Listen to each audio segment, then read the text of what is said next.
بہت زبردست عمل کیا، مختصر مختصر مختصر، اللہ کی قسمیں ہیں اور اللہ نے قسمیں اٹھائی ہیں۔ رب سچا ہے، وہ سچا رب تو بات جو فرمائے حق ہے، پر قسم اٹھائی ہے، اور انشاءاللہ یہ ہاتھ کبھی خالی نہیں رہیں گے، یہ مٹھیاں سدا بھری رہیں گے، اور اللہ کے فضل سے ہاتھ کبھی پھیلیں گے نہیں، کبھی کشکول نہیں بنیں گے، کبھی بھکاری نہیں بنیں گے، کبھی منگتے نہیں بنیں گے، کبھی سائل نہیں بنیں گے، انشاءاللہ غنی بنیں گے، سخی بنیں گے، اور دینے والے بنیں گے انشاءاللہ، والتین والزیتون کی برکت سے۔ کہنے لگے ٹھیک ہے، میرا سونا تو کام کا نہیں، آپ کا سونا کیا ہے؟ میں نے کہا ہاں میں بتاتا ہوں۔ میں نے کہا جس وقت نماز فجر کے وقت، آپ کو بھی بتا رہا ہوں سونا، جس وقت اذان فجر ہو، اذانیں، اور مؤذن جب کہے نا الصلاۃ خیر من النوم، الصلاۃ من النوم، اور کوئی شخص اس وقت اگر ایک عمل کر لے، یہ ہے چند لمحوں کا، اور مؤذن کوئی سر والا، کوئی سادہ، زیادہ سے زیادہ آدھا منٹ اور 1 منٹ کا عمل ہے، اصل میں مطلوب وہ گھڑی ہے، وہ ساتھ ہے، وہ برکت والی، قبولیت والی، محبوبیت والی، عطاؤں والی ساتھ ہے، چھوٹا سا مختصر سا عمل ہے۔ فرمایا کہ اس مختصر سے عمل میں صرف اور صرف 11 بار پڑھ لے یا وہاب، یا وہاب، صرف 11 بار، اور 11 دفعہ ہی پڑھ سکتے ہیں، اس سے زیادہ شاید پڑھ لیں، 11 دفعہ ہی پڑھ لیں، اگر گڑ گڑا کے پڑھیں تو 11 دفعہ ہی کافی ہوتا ہے۔ اس کے بعد مؤذن اذان کے اگلے بول کہتا ہے، بس شرط یہ ہے کہ فجر اور فجر کا الصلاۃ خیر من النوم۔ ایک جگہ میں نے یہ بیان کیا، ایک بندہ بیٹھا تھا، کہہ رہا میں مؤذن ہوں، اذان دیتا ہوں، میں کیا کیسے کروں گا؟ اذان کے دوران تو میں نہیں کر سکتا۔ میں نے کہا آپ کے لیے رخصت اور رعایت یہ ہے، یہ اس لیے بیان کر رہا ہوں کہ کوئی مؤذن اگر بیٹھے ہیں اذان دینے والے، یا لائیو پوری دنیا میں یہ میری بات پورے ورلڈ میں سنی جا رہی ہے، وہاں کوئی اذان دینے والے، تو میں نے ان سے عرض کیا آپ کے لیے قضا ہے، سب کے لیے قضا نہیں، آپ کے لیے قضا ہے کہ اذان کے بعد الصلاۃ خیر من النوم کہہ کے پھر 11 دفعہ یہ پڑھ لیں، آپ کا عمل ہوگا پورا، اور انشاءاللہ تعالی آپ کو اس کا اجر بھی ملے گا، ثواب بھی ملے گا، اور سونا بھی ملے گا۔ اب اس میں 2 سونے ہیں، ظاہر فجر کی اذان سننے کے لیے سونا، سمجھ نہیں آئے بھائی؟ فجر کی اذان وہ سنے گا جو سو نہیں رہا ہوگا، سو نہ، ایک تو سونا یہ ہو گیا، اور ایک یا وہاب جو ہے، اے عطا کرنے والے، اے دینے والے، ایک اس کی اپنی طاقت اور تاثیر ہے، صرف 11 بار میں نے عمل کیا، اور اگر اس عمل کی طاقت اور تاثیر کو سے آتشاں، 2 آتشاں اور 100 گنا کرنا چاہتے ہیں، صرف 11 دفعہ سانس روک کے پڑھ لیں۔ کون سا؟ اللہ کے ولیوں نے اپنی کتابوں میں ایک بات لکھی ہے، ہم نے جب بھی اس دعا کو پڑھا اللہ پاک جل شانہ نے اسے فوری عطا فرمایا، اللہ نے آج تک اس دعا کے مانگے کا رد نہیں فرمایا۔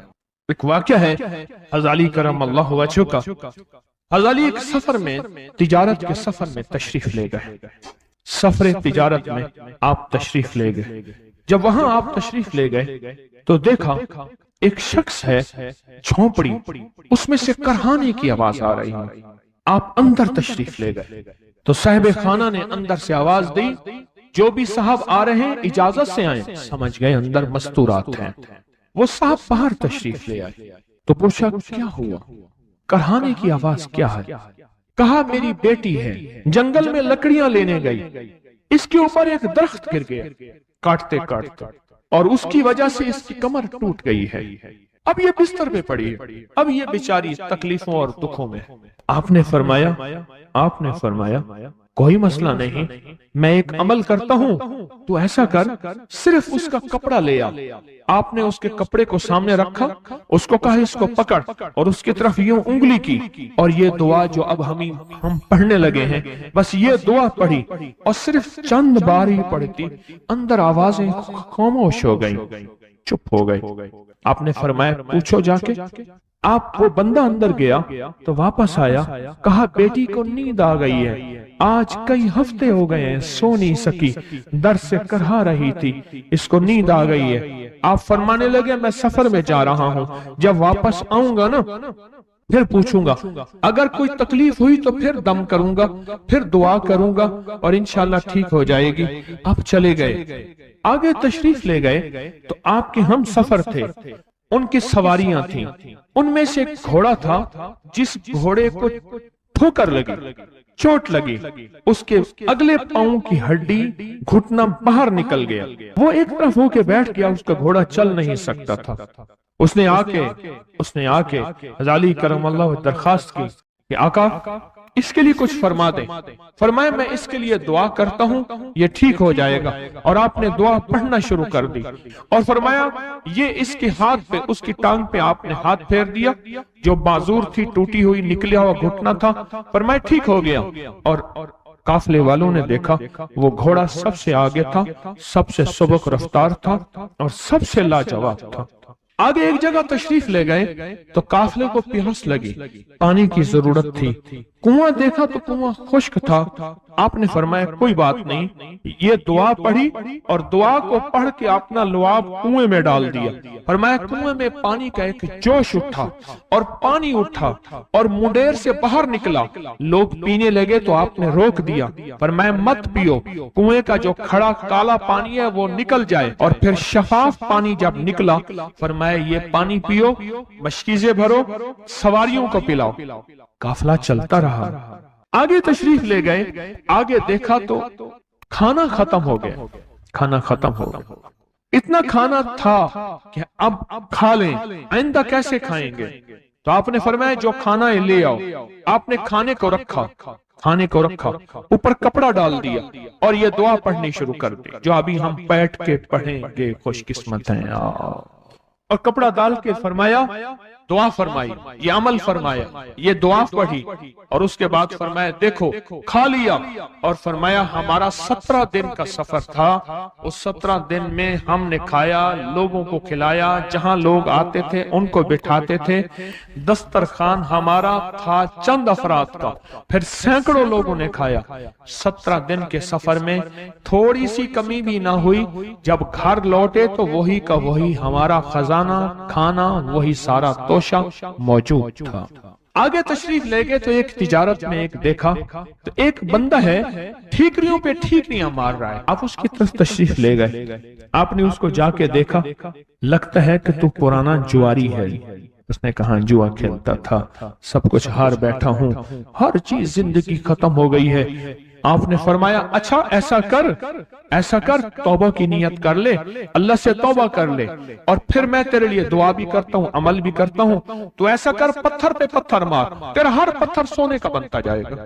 آپ بیٹھ گئے، اس نے ویسے ہی پتھر پہ پتھر مارا، اور جیسے بیچارہ بے بسی کی حالت میں پہلے مار رہا تھا، آپ نے دعا کرنی شروع کر دی، یہ دعا پڑھنی شروع کر دی، اور دعا پڑھتے پڑھتے دیکھا تو لوگوں نے پتھروں کی شکلیں بدلنا شروع ہو گئی، اور جو پتھر بھی اس کے ہاتھ میں آیا تھا وہ سارے پتھر سونے کے بن گئے۔ آپ نے سارا سونا اس کو دیا، چل پڑے۔ سفر میں آگے جاتے جاتے دیکھا کہ ایک شخص ہے، اس کے ساتھ ایک بچہ ہے، ایک بوڑھی عورت ہے، ایک بوڑھا گدھا ہے، اور وہ سارے پیدل چل رہے ہیں، گدھے کو سواری کو ساتھ لیے ہوئے۔ تو آپ نے پوچھا کیا ہوا؟ انہوں نے کہا ایک سانپ ہے جو اس گدھے کے پہ مسلط ہے، اس سامنے بیٹھا ہے، وہ نیچے نہیں اتر رہا، ہم نے مارنے کی کوشش کی ہے، اس کی پھنکار سے عصا جل جاتا ہے، اور جلا ہوا عصا دکھایا، ڈنڈا جلا ہوا دکھایا کہ ایک پھنکار سے ڈنڈا جل جاتا ہے، وہ مسلط ہے گدھے پہ، ہم پیدل چل رہے ہیں، منزل پہ ہے، سانپ مسلط ہے، اس کا کوئی حل نہیں۔ آپ نے فرمایا اس گدھے کو اس جھاڑی سے اس درخت سے باندھ دو، اور باندھ کے آپ قبلہ رخ ہوئے اور یہ دعا پڑھنی شروع کر دی، اور فرمایا پھر دوسرے رخ ہوئے اور یہ دعا پڑھنی شروع کر دی، اور تیسرے رخ ہوئے اور دعا پڑھنے کے بعد آپ نے اس سانپ پہ پھونک مارا، سانپ چونٹی بن کے چھلانگ لگائی اور غائب ہو گیا۔ تو انہوں نے پوچھا آقا یہ کیا تھا؟ فرمایا یہ تمہارے اوپر ایک دشمن جن مسلط تھا جو کہ تمہاری جانوں اور عزتوں کا لٹیرا تھا۔ آخرکار آپ کے غلام نے آپ سے پوچھا آقا اگر آپ یہ دعا ہمیں سکھا دیں، چشمہ فیض سے گر ایک اشارہ ہو جائے، چشمہ فیض سے گر ایک اشارہ ہو جائے، لطف ہو آپ کا اور کام ہمارا ہو جائے۔ آئیں بسم اللہ کر کے اس دعا کو پہلے سنتے ہیں۔ یا وہاب حبلی من نعمت الدنیا والآخرہ انک انت الوہاب۔ اللہ کے ولیوں نے اپنی کتابوں میں ایک بات لکھی ہے، ہم نے جب بھی اس دعا کو پڑھا اللہ پاک جل شانہ نے اسے فوری عطا فرمایا، ورنہ اس کی نسبت عطا فرمائی، اور ورنہ چند لمحوں میں عطا فرمایا، ورنہ چند دنوں میں۔ اللہ نے آج تک اس دعا کے مانگے کا رد نہیں فرمایا۔ رزق کی وسعت کے لیے جو میں بتاتا ہوں کہ بندہ ہے 129 دن اور 129 دفعہ سورۃ کوثر پڑھ اور پھر آنکھوں سے رب کی طاقت کے جلوے دیکھ۔ 129 دن اور 129 بار۔ آپ بتائیں جو یہ پڑھتے ہیں 129 بار سورۃ کوثر کتنا وقت لگتا ہے؟ صحیح بتائیں، اگر نہیں پڑھتے نہ بتانا۔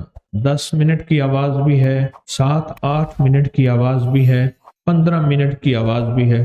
ہم 15 منٹ لے لیتے ہیں، 15 منٹ لے لیتے۔ کیا روزانہ کے 15 منٹ ہمارے لیے مشکل ہے؟ 129 بار سورۃ کوثر، اور اگر جگہ اور وقت ایک ہو تو پھر اس کی طاقت اور تاثیر حیرت انگیز طور پہ دگنی ہو جاتی ہے۔ زمان اور مکان، وہی وقت وہی جگہ۔ مجبوراً اگر نہیں ہے تو کوئی حرج نہیں، پر یقین دل کی گہرائیوں، اندر کا درد اور پورے خشوع خضوع، دھیان، طلب تڑپ اور جذبے کے ساتھ پڑھ 129 بار۔ اصل میں یہ 129 کا جو عدد ہے نا، لفظ لطیف کا عدد ہے، یا لطیف ہو نا، لطیف 129 بار اور 129 دن۔ پھر قدرت کے خزانے اور رب کی رحمت کے خزانے، اس کی عطا اور شفقت کے خزانے، اس کی مہربانی کے خزانے۔ ایک اور چیز بتاؤں، دیدار مصطفیٰ کے لیے، کملی والے کے دیدار کے لیے سورۃ کوثر بہت باکمال ہے۔ اب اس کے فائدے سنتے جائیں، 129 دفعہ کے فائدے ذرا سنتے جائیں، کیونکہ میرے آقا کی تسلیوں کے لیے، دلجوئیوں کے لیے یہ آیت، یہ سورت اتری تھی۔ قرآن کی سب سے چھوٹی سورت ہے۔ دلجوئیوں کے لیے تانے دے دے کے ظالموں نے میرے آقا کے سینے کو چھلنی کیا، اور اللہ پاک جل شانہ نے فرمایا میرے حبیب کیوں غمزدہ ہے، ہم نے آپ کو کوثر دے دے۔ اور میرے حبیب یہ جو تانے دینے والے ہیں، آپ پہ جادو کرنے والے ہیں، آپ پہ نظر بد کے حملے کرنے والے ہیں، اور آپ کے ساتھ حسد کرنے والے ہیں، یہ ان نشانیہ کا ابتر، یہ تو ایسے ابتر ہوں گے، ان کی زندگی ابتر ہوگی، ابتر سے ابتر اور ابتر ہوگی کہ بس زمانہ دیکھے گا وہ شماتت الاعداء، اور ان کے دشمن ان پہ ہنسیں گے، ایسے ابتر ہوں گے۔ 129 بار سورۃ کوثر دیدار مصطفیٰ کے لیے، 129 بار سورۃ کوثر جادو کے آخری توڑ کے لیے، 129 بار سورۃ کوثر جادو کو خود پلٹانے کے لیے، پلٹ جاتا ہے۔ 129 بار سورۃ کوثر آفات اور بلیات کو دور کرنے کے لیے، 129 بار سورۃ کوثر انزائٹی، ٹینشن، ڈپریشن اور اسٹریس کے لیے، اور 129 بار سورۃ کوثر پرسکون نیند کے لیے، 129 بار سورۃ کوثر پرسکون زندگی کے لیے، اور 129 بار سورۃ کوثر پھر دنیا حسنہ کے لیے۔ وہ طاقتور چیز ہے جو 7 نسلوں کو کھلاتی بھی ہے، پلاتی بھی ہے، سکون کی نیند سلاتی بھی ہے، اچھا لباس پہناتی بھی ہے، عزتوں کے تاج سر پہ رکھواتی بھی ہے۔ نوری لقمہ اپنی زندگی کی ضرورت بنا لے، پھر کیا ہوگا؟ سورۃ فاتحہ کی آیات 7 ہیں۔ اللہ 7 آسمان اور 7 زمین کی جتنی بھی برکات ہیں، برکات من السماوات والارض، اللہ 7 آسمان اور 7 زمین کی ساری برکات اس کو عطا کر دے گا، اور لوگوں کو پتہ ہی نہیں ہوگا کہ یہ بندہ کتنا مالدار ہے، روحانیت کی طاقت اور روحانیت میں کتنا آگے ہے، کوئی پہچان بھی نہیں سکے گا کہ روحانیت میں یہ بندہ کتنا آگے ہے اور کتنا آگے سے آگے بڑھ گیا ہے، کسی کو علم بھی نہیں ہوگا۔ نوری لقمہ اپنی زندگی کی مجبوری بنا لے اور نوری لقمہ اپنی زندگی کی ضرورت بنا لے، پھر دیکھیں کمالات۔ کیوں؟ فرمائے جو سارے قرآن میں ہے، جو سارے قرآن میں ہے، جو سارے قرآن میں ہے، آنکھیں کھل جائیں۔ یہ سورۃ فاتحہ نماز کھانے کے دوران پڑھنے والا یہ اہل نظر میں ہے، اس کی نظر وسیع ہو جاتی ہے، یہ اہل کشف ہوتے ہیں، ان کی دل کی آنکھیں کھل جاتی ہیں، یہ فرشتوں کو دیکھتے ہیں، یہ انسانوں کے دلوں میں جھانک لیتے ہیں، یہ کائنات کے راز پڑھ لیتے ہیں، کائنات کے راز پڑھ لیتے ہیں۔ یہ اللہ پاک ان کے سامنے جنات آنکھوں سے دکھاتا ہے، حتیٰ کہ یہاں تک کہ اللہ قبر کے راز بھی ان کے اوپر کھول دیتے ہیں۔ نوری لقمے کا اثر یہ ہے دل کی آنکھیں کھل جاتی ہیں، دل کی آنکھیں کھل جاتی ہیں، دل کی آنکھیں کھل جاتی ہیں۔ یہ نور لقمے کی تاثیر ہے۔ چہرے کی آنکھیں تو سب کے پاس ہیں، دل کی آنکھیں سب کے پاس نہیں، دل کی آنکھیں سب کے پاس نہیں، چہرے کی آنکھیں سب کے پاس ہیں، دل کی آنکھیں سب کے پاس نہیں۔ نوری لقمے کی یہ تاثیر ہے کہ دل کی آنکھیں کھل جاتی ہیں اور دل کی دنیا آباد اور دل کی دنیا شاد اور دل کا وہ بندہ بامراد بن جاتا ہے جو نوری لقمے اپنی زندگی میں شامل کرتا ہے۔ اور نوری لقمے سورۃ فاتحہ اور کتنی بار؟ اچھا، یہ سورۃ فاتحہ بیماریوں کا علاج۔ صحابہ کرام فرماتے ہم جا رہے تھے، کوئی ایک سردار تھا، اس کو بچھو نے کاٹ لیا اور اس کو چیخ رہا تھا بیچارہ، فرمایا سانپ کا کاٹا سوئے، بچھو کا کاٹا روئے۔ میرے پاس ایک سانپ کا کاٹا آیا تھا، غنودگی میں تھا، بہت غنودگی میں سے سوتا تھا، اور میں نے کہا اس کو سونے نہ دے، خیال نہ کیا انہوں نے، ادھر سے ہٹا تو بندہ ختم ہو گیا، سانپ کا کاٹا۔ ہمارے ایک والد صاحب رحمۃ اللہ علیہ کے تھے ملک عبد الرحمن ڈوڈی، وہ لائے تھے، تو کہنے لگے اس بچھو کے کاٹے کا علاج صحابہ کرام نے 7 بار سورۃ فاتحہ پڑھ کے اس پہ دم کر اور وہ ٹھیک ہو گیا۔ فرمایا جب سورۃ فاتحہ عرشوں سے زمین پہ آئی، نازل ہوئی، ایک گونج اٹھی، ایک آواز آئی، فرمایا اللہ سے آج وہ چیز زمانے پہ زمین پہ نازل کی ہے جو اس سے پہلے کبھی آئی نہیں تھی اور جو اس کے بعد کبھی آئے گی نہیں، اس سے پہلے کبھی آئی نہیں تھی، اس کے بعد کبھی آئے گی۔ اور جب سورۃ فاتحہ نازل ہوئی، شیطان رویا، پیٹا، اپنا سر پہ راکھ ڈالی اور اتنا شور کیا کہ اے کاش کہ یہ سورۃ فاتحہ آئی ہے، اور اگر آئی ہے تو واپس چلی جائے، اگر واپس نہیں گئی تو کسی کی زبان پہ نہ جائے، یعنی کوئی اس کو پڑھ نہ سکے، اگر پڑھے تو اس کا یقین نہ ملے۔ یقین سے پڑھنے والے کی دنیا بھی، آخرت بھی، رزق بھی، عزت بھی، صحت بھی، تونگری بھی، بادشاہت بھی، خوشیاں خوشحالیاں بھی یقین سے پڑھنے والے کو ملتی ہیں۔ اور اس لیے آج بھی شیطان سورۃ فاتحہ سے لرزتا ہے کہ سورۃ فاتحہ پڑھنے سے جنات اور شیاطین ایسے دور ہوتے ہیں، ایسے کہ میلوں دور چلے جاتے ہیں اور اس بندے سے خوف زدہ ہوتے ہیں جو سورۃ فاتحہ پڑھتا ہے۔ کھانے کے دوران اس کی حکمت کیا ہے؟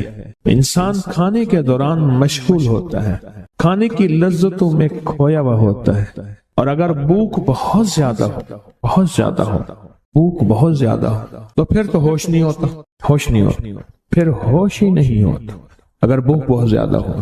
اب اسی دوران جس طرح سنیں غور سے، بڑی میں عجیب بات بتا رہا ہوں، حضرت امام جعفر صادق سلام اللہ رضوان اللہ تعالی علیہ مجمعین اللہ کے ولی تھے، ولایت کے تاجدار تھے، سرداروں کے سردار تھے، اولیاء کے سردار تھے۔ میں بازار میں جاتے تھے، جا کے پھر واپس آ جاتے تھے، پھر جاتے کچھ نہیں خریدتے تھے۔ کسی نے پوچھا اب کیوں جاتے ہیں؟ فرمایا 2 وعدے لینے، کیا میں جا کے بازار میں ہر بندے کو سلام کرتا ہوں، وہ سلام کا جواب دیتے ہیں، اور کیا پتا کسی کے سلام کا جواب ایسا ہو جو اللہ کے ہاں مقبول بھی ہو، محبوب بھی ہو۔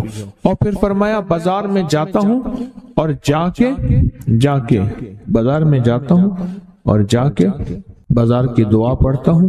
فرمایا جو چوتھا کلمہ گھر میں پڑھے گا اس کو 10 نیکیاں ملیں گی، اور جو بازار میں پڑھے گا کتنی نیکیاں ملیں گی؟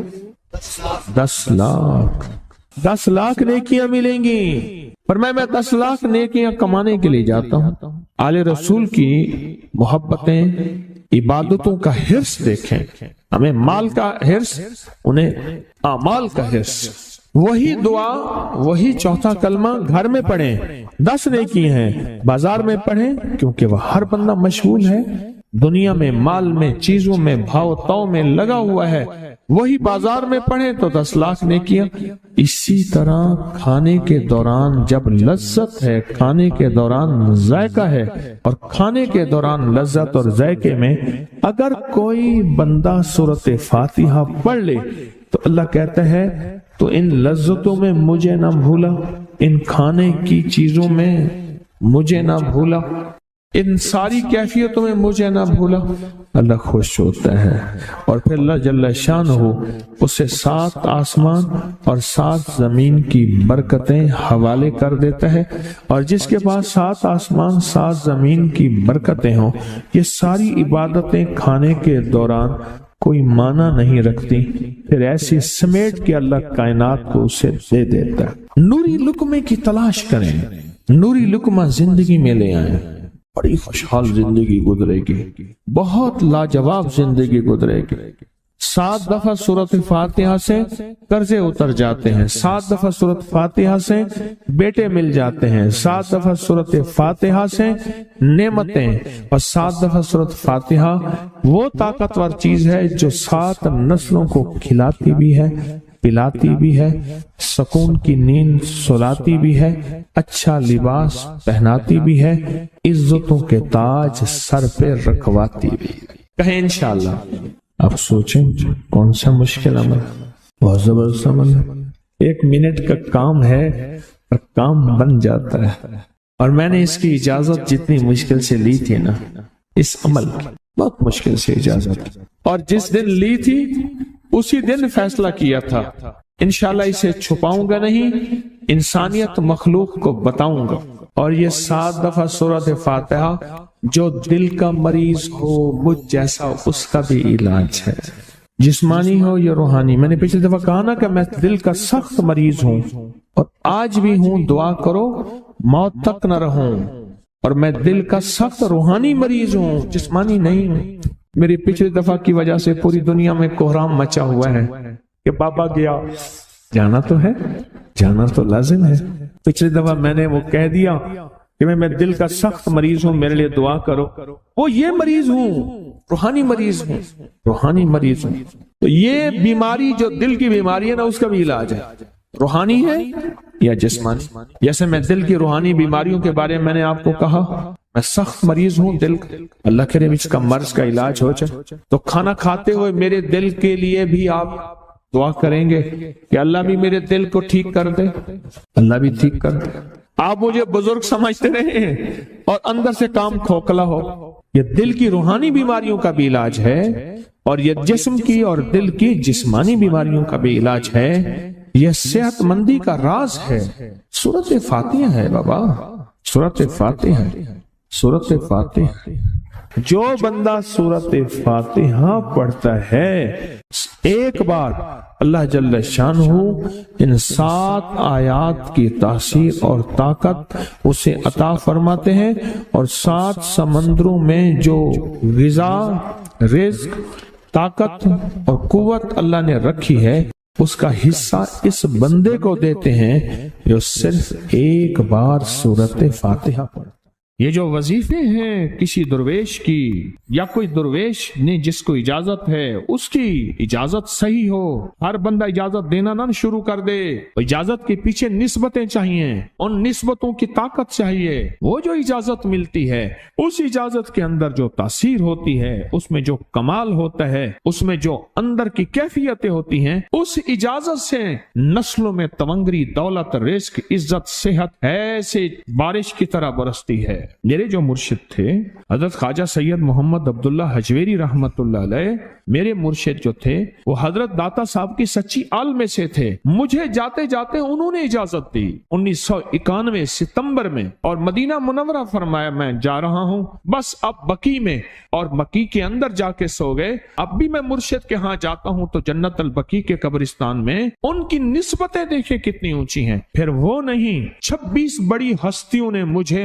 خلافتیں، اجازتیں دیں، 26 سے بلکہ زیادہ اجازتیں اور خلافتیں دیں، اور ان کی توجہات ہیں، ان کی پیچھے دعائیں ہیں، اور پیچھے کامل کے ہاتھ ہیں۔ یہ روحانیت کی نسبتیں ہوتی ہیں، روحانیت کی نسبتیں ہوتی ہیں۔ ان نسبتوں کے ساتھ جیسے آپ تسبیح خانے میں ماشاءاللہ پوری دنیا میں لوگ یہاں آئے ہوئے ہیں، اور بڑے بڑے ہستیاں یہاں آئی ہوئی ہیں جو مٹی ہو کے چٹائیوں پہ پڑے ہیں، خواتین میں بھی مردوں میں بھی، بڑے بڑے عہدوں والے، عزتوں والے، بڑے بڑے مقام والے یہاں اپنے مرشد خانے میں بے حیثیت ہو کے پڑے ہیں۔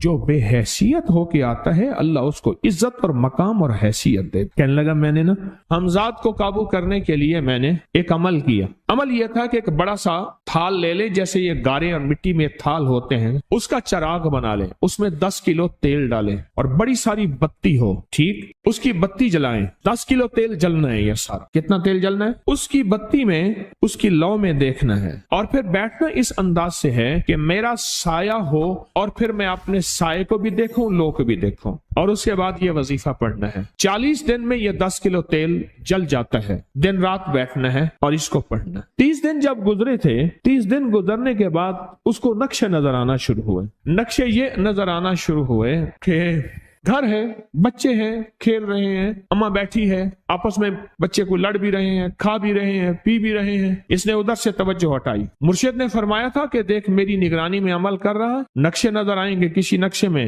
نہ توجہ کرنا نہ خوف کرنا، خوف بھی آئے گا، چیزیں بھی آئیں گے، نہ کرنا، بس نہ کرنا۔ دوسرے دن اوپے سے نظر آیا، پھر بچے ہیں کسی باغ میں کھیل رہے ہیں، ایک بچہ پھر گم ہو جاتا ہے، ماں روتی ہے، اتنا روتی ہے اس کو رونا آ جاتا ہے۔ پھر خیال آیا مرشد نے فرمایا تھا کسی توجہ نہ کر، یہ کیا نقشہ شروع ہو گیا۔ اچھا پھر 2 دن کے بعد نقشہ آیا، بچے کھیلتے کھیلتے کھجور پہ چڑھ گئے، ایک بچہ جو اوپر سے گرا اس کے بازو ٹوٹ گئی، لات ٹوٹ گئی، اب پتہ چلا وہ تو مر گیا۔ اب اس کی میت پہ جو اماں نے بین ڈالے، جو ابے نے روئے اور گھر کی مائیاں روئیں، اصل اس کو وظیفے سے ہٹانا تھا، اور اس کی نظر جو وہ وہاں سے نظر سے ہٹانا تھا۔ پھر اس کو مرشد کا خیال آیا کہ توجہ نہیں ہٹانی، دھیان نہیں ہٹانا۔ پھر خیال آیا جب مرشد کامل ہو فائدہ کبھی نہیں ہوگا جب تک یقین کامل نہ، اصل توجہ ہٹانی ہے۔ اور بہت زیادہ رونا، اور اتنا رونا کہ سرکار کا خیال آیا، بچے کو لے جا رہے ہیں، اس کی میت پھر قبر کھود رہے ہیں، پھر اس کا یہ کر رہے ہیں،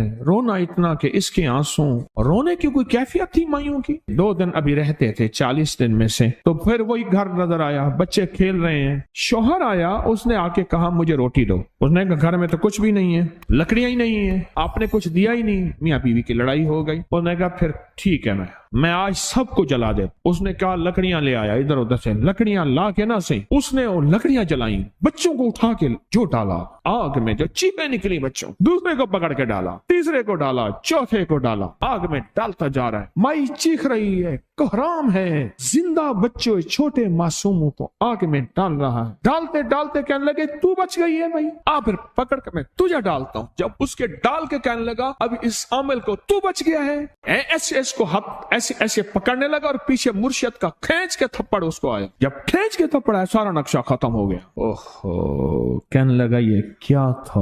مرشد کامل ایسا ہوگا جرا لولوں دے وچ وسے ہو، نال نگاہ دے پاک کریندا، نہ صابن سجی دھتے ہو۔ یہ اس وقت ہوگا جب یقین ہوگا، جب تیرا یقین کمزور ہے۔ مرشد کامل ہے، یقین کامل نہیں ہے، ناکام رہے گا ساری زندگی۔ تھرمامیٹر لگاتا رہے گا. کوئی کہہ دے گا کہ تیرا مرشد 1 نمبر ہے، ولی ہے، کہا سبحان اللہ. کوئی کہہ دے گا 2 نمبر ہے، کہے توبہ توبہ. ساری عمر اسی زندگی میں رہے گا، کبھی نہیں پا سکے گا. 40 دن کے بعد مرشد کی خدمت میں حاضر ہوا اور سارے نقشے بتائے. فرمایا نہ بتاؤ، ہم دیکھ رہے. علامہ فخر الدین رازی رحمت اللہ علیہ کا مشہور واقعہ ہے. مرید جو ہے آپ کا سینکڑوں میل دور، اور وہ مرید وہ تھا جو ساری عمر اللہ کے وجود کو کہتا رہا کہ اللہ کے وجود کو نہ ماننے والے کہتے تھے کوئی اللہ نہیں ہے، کہاں ہے دکھاؤ، ہر چیز خود بخود بن گئی ہے، خود بخود ختم ہو جائے گی. ان کے پاس 100 دلیلیں تھیں. کتنی 100 دلیلیں تھیں، اور آج تک ان کی دلیلوں کو کوئی توڑ نہیں سکا تھا اللہ کے وجود پہ. آخری وقت ہے، اور آخری وقت کے اندر ایک دروازہ کھٹکھٹایا کسی نے کہ جناب ایک بزرگ آپ سے ملنے آئے ہیں. وہ بزرگ ان کے دوست تھے پرانے. اوہو، آپ کا آخری وقت ہے، میں ملنے آیا. اور وہ بزرگ نہیں تھا، وہ شیطان کی شکل بن کے آیا تھا. اس نے آتے ہی وہ مسئلہ چھیڑ دیا. آج تک اس کی دلیلیں کوئی نہیں توڑ سکا تھا. یہ اس کی دلیل توڑ گیا. پہلی دلیل ٹوٹ گئی. اس نے دوسری دی اللہ ہے. اس نے 2 دلیل بھی توڑ دی کہ اللہ نہیں ہے. اس نے تیسری دی اللہ ہے. اس نے وہ اپنے علم کی طاقت، وہ دلیل بھی توڑ دی. چوتھی 99 دلیلیں توڑی. ابھی ایک دلیل باقی رہتی ہے. اگر وہ بھی دلیل گئی تو یہ بھی کہتا ہے اللہ نہیں، اور آخری وقت میں رب کے وجود کا انکار کر کے خاتمہ خراب کر کے گیا. مرشد وضو فرما رہے تھے. دور کہیں میلوں میلوں دور اللہ نے اپنی طاقت قدرت سے نقشے ہٹائے سامنے سے، اور نقشے ہٹائے کہ تیرا مرید گیا. وہیں سے وضو کا پانی چلو بھر کے نہ زور سے پھینکا، اور کانوں میں آواز آئی کیوں دلیلیں دے رہا ہے؟ تو نہیں کہتا میں نے اللہ کو بغیر دلیل کے مانا، تو دلیلیں دے رہا ہے. کیوں نہیں کہتا کہ میں رب کو بغیر دلیل کے مان؟ علامہ رضی اللہ تعالیٰ عنہ امیر المومنین مسجد نبی میں خطبہ دے رہے ہیں. حضرت ساریہ صحابی تھے، وہ اس لشکر کے سپہ سالار تھے.